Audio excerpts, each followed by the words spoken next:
Yeah, I'm so tired. The sunshine today, it hurts my eyes and my soul. So yesterday I worked a turn. For you non-airline people, that means I flew to a location and I was supposed to turn around and come right back home. I was a later report in the day, and we ended up having a 4-hour rolling delay before we even got started, which meant instead of getting home at 11 last night, we landed at 3:30 in the morning, and I crawled my tired body into bed at about 4:40, which meant I had been awake for 22, almost 23 hours. It's my one day off today. I'm exhausted, and I'm about to work 4 straight days after this. So I'm here at the grocery store, getting my grocery pickup, and I'm gonna go home, gonna meal prep like a boss, pick up my daughter from daycare because my husband was amazing and he arranged to take care of everything this morning so that I could get a couple of hours of sleep. And then I pick up where everything else left off. So it's going to be a crazy day. There's probably not going to be a lot of talking when I'm cooking. I'll do voiceover later. So this is about as real life as it gets for the video today. All right, see you in the kitchen.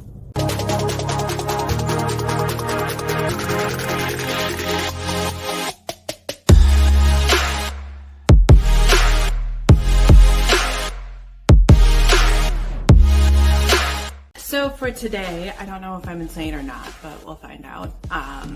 Because I'm going to be gone for 4 days straight, I usually have a day off in between somewhere to kind of reset and make any last minute dishes. But I don't have it this time, so we're going to be making 2 different types of meatballs today, regular beef ones, and then I'm going to do Thai chicken meatballs. We're going to do Hungarian mushroom soup with a rosemary focaccia, chicken marsala with mashed potatoes, and a braised beef and tortellini. And if I have extra time, I'm going to be doing apple and Gouda grilled cheese sandwiches at some point today, and some protein squares.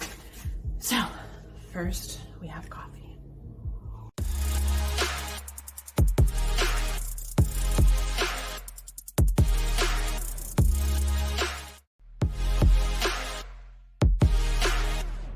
So I realize my hair is doing amazing things today.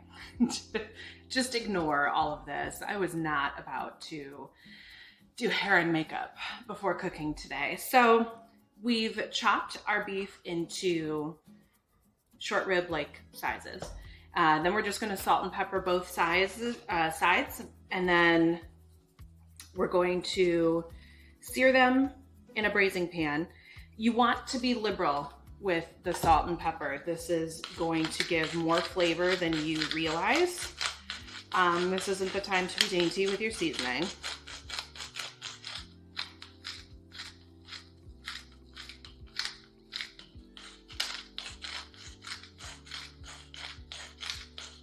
There's really no measurement here because it just kind of depends on the size of roast that you get.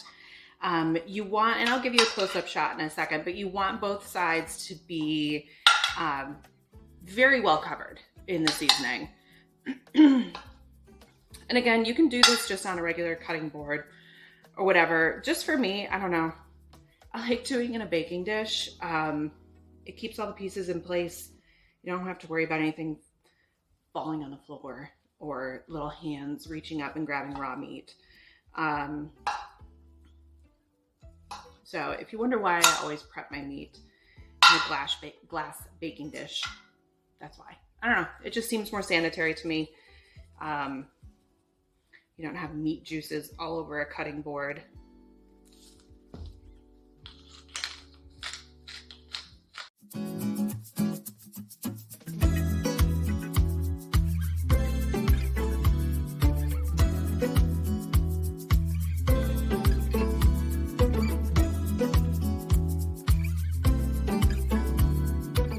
So you want to work your beef in batches. You don't want to crowd the pan because it'll actually steam the meat versus searing it. So just do a pan this size. I will do for no more than 5 pieces. You want your pan hot. You want to hear the sizzle when you put the meat in. That's what's going to help give it the crust, which adds a lot of flavor to the meat when it slow braises.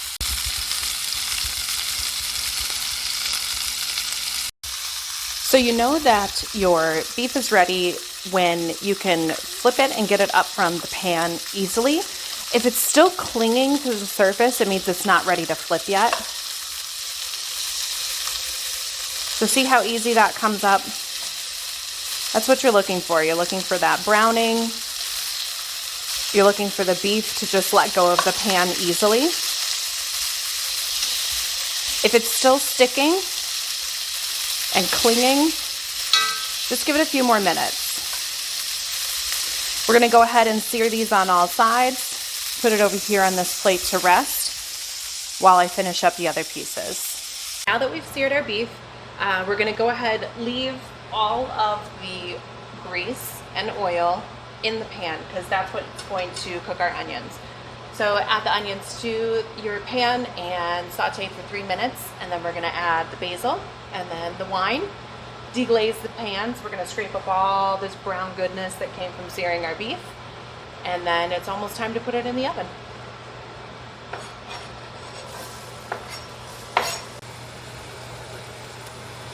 So because I put my grocery pickup order together yesterday when I was sleep deprived and tired, I forgot to put fresh basil on the list. So normally I use fresh basil in this. Today we're stuck using this. Whatever, you use what you have in the kitchen. If all you have is dried basil, do that too. It's not going to have quite the same effect on the dish, but it's still in there. So don't worry if you don't have the exact ingredients. Sometimes you got it and sometimes you don't. So it's not the end of the world. So you're supposed to do about 1/4 cup of a chopped fresh basil.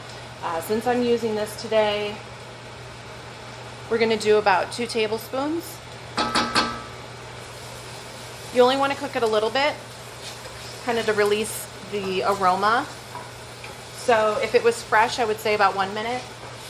Since we're using this, we're only going to do it for a couple of seconds. And then we're going to measure out our marsala and deglaze the pan.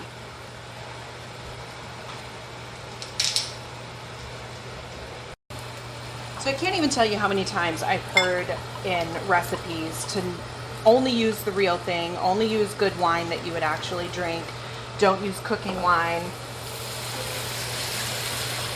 To me, I say use what you've got. I've made this recipe plenty of times with just a cooking marsala. So what you want to do is you turn up the heat, pour in the alcohol, and then use a spatula to scrape up those brown, kind of like baked on, crusty bits of flavor left over from the beef. This is what's going to really, really give you that depth of flavor where you take a bite and you're like, yeah, this is homemade. It's been cooking all day. So don't skip this step. Really just rub your spatula back and forth until you don't feel any resistance on the bottom of the pan. That's how you know you got everything up. And then you simmer it for a little bit.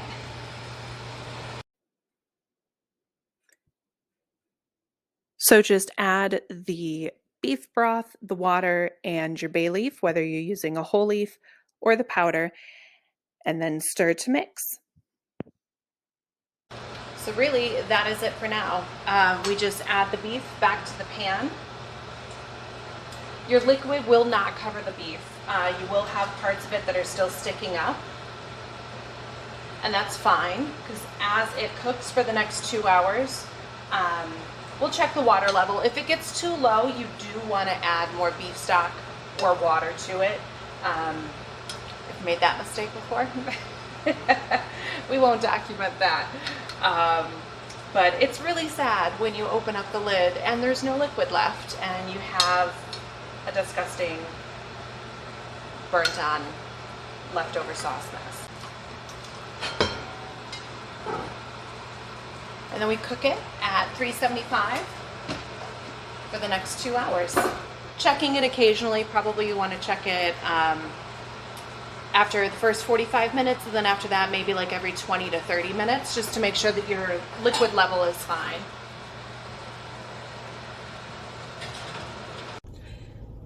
So if I had a slower paced day, right now I would be slicing mushrooms, sauteing them, chopping tomatoes, getting everything ready to finish the sauce. Even though it's still cooking for another 2 hours, it's always just kind of nice to get ahead of those things. But today is not that day. So I'm taking a pause. The braised beef, it's cooking away, and I've got to go pick up my girls. And then when we come back, I'm going to finish making everything for the sauce, and then we're going to go ahead and I'm pretty sure we're just going to dive right into the 2 different meatballs because I want the seasoning to sit in them a little bit before I cook them. And then we'll knock out the chicken marsala and probably drink at some point tonight. All right, we are back. Hair is still looking fabulous. Still no makeup. Children are home. So at this point, it might be just a lot of me doing voiceover for video because the girls are going to be making noise in the background and whatnot. So the next thing I'll be making are the 2 different meatball types that I do. Obviously, all of these recipes will be linked below with a link to my blog. And each of the recipes are written out in the blog, so you can get the details there. So let's get making some meatballs. So if you can hear over the noise in the background, I will work out the measurements for what I do. Much of my cooking has always just been kind of eyeballing things. So again, I'll work out the measurements for you. I'll link it in my blog. It'll be down below once I've put this video up.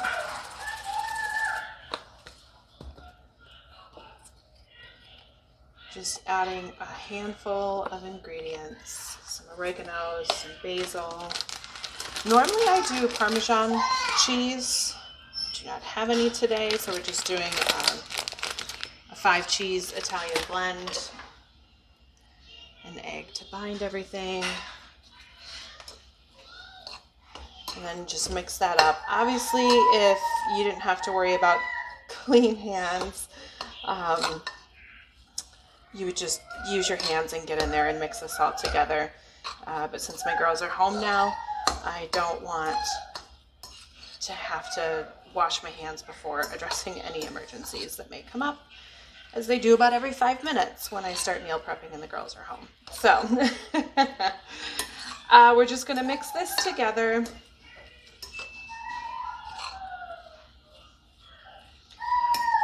going to do a few more breadcrumbs. I feel like that's not quite enough. And then we're going to let this sit in the fridge for maybe about 30 minutes or so, just to let the flavors kind of set in. Give the breadcrumbs a chance to soak everything up, and then we'll form the meatballs and get them cooking.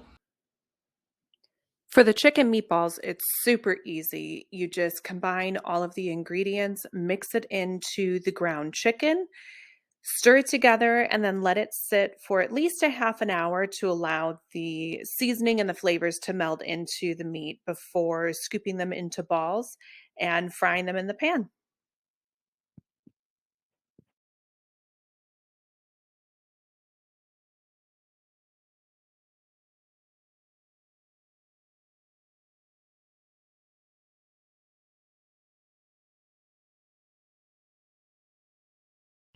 Okay, so we're going to go ahead and finish the sauce for the braised beef. We're going to saute mushrooms for about 5 to 6 minutes. We're going to toss in the tomatoes, sear those just really quick for about a minute, add some balsamic, and then we add that to the beef and we're done.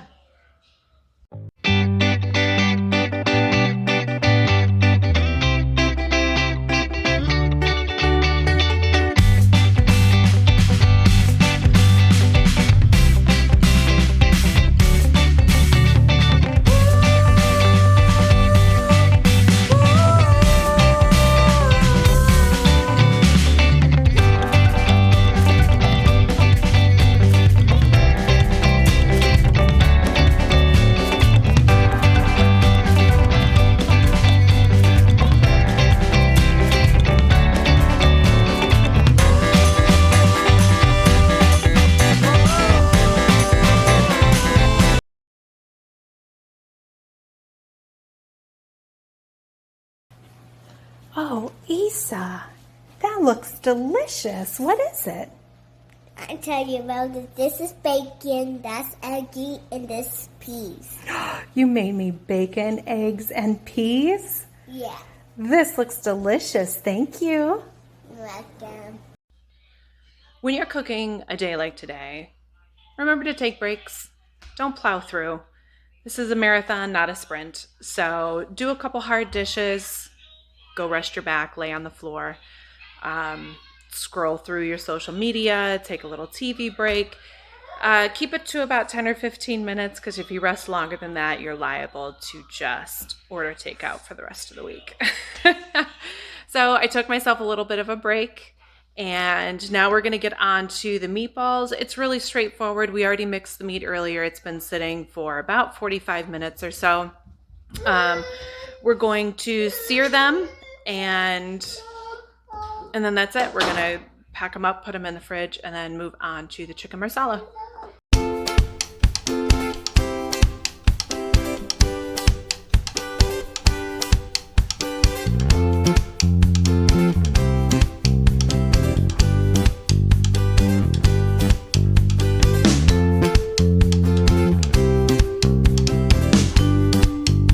We're also getting to the point in the day where I'm starting to get a little bit tired. So as soon as the chicken meatballs are done, I'm going to cut the heat, pull everything off, just let them sit for a second. I'm going to go rest my back again. And then we will get into the chicken marsala and the mashed potatoes. I'm thinking that we may not do the Hungarian soup until I come back from my trip. I'll probably do that for dinner on Tuesday. Trust me when I say you do not want to hear what's going on in the background while I'm making this chicken marsala. My girls were being extremely loud. But anyway, you are just sauteing the mushrooms, you're cooking the chicken. Sometimes I will bread the chicken. Other times I leave the flour off if I'm wanting to make the dish a little bit lighter. At the same time, while I'm doing the chicken marsala, the Penang curry sauce is cooking on the side. That's what I top the Thai chicken meatballs with, and I eat it with the rice and the green beans. Once you add the mushrooms, you add the chicken back in, and you cook until your sauce thickens. So one thing I want to say, meal prep day, especially a meal prep day that has multiple entrees and you're doing 4 to 5 days worth of cooking in one day, it's tiring. This isn't a walk in the park. It's not that it's the most difficult thing in the world, but it can be demanding on your feet and your back. Just a minute, sweetheart, okay? So just give yourself a little grace. Sometimes you don't do everything on the menu that you had planned. I'm going to forego doing the Hungarian mushroom soup and the rosemary focaccia today. We're going to do that when I come home from my trip. We were able to get everything else done though. So the last thing I'm waiting on right now is the mashed potatoes. My husband's out doing a big box store run, so stocking up on some bulk items that we need. Once he gets back, we're going to sit down, have dinner, and just relax for a few minutes as a family before we get the girls to bed. And then I'll breathe, probably have a nightcap, and then it's bedtime for me because tomorrow morning is coming quick. I've got a 4:30 in the morning sign-in. So that means probably a 2 a.m. wake up. So all a day in the life.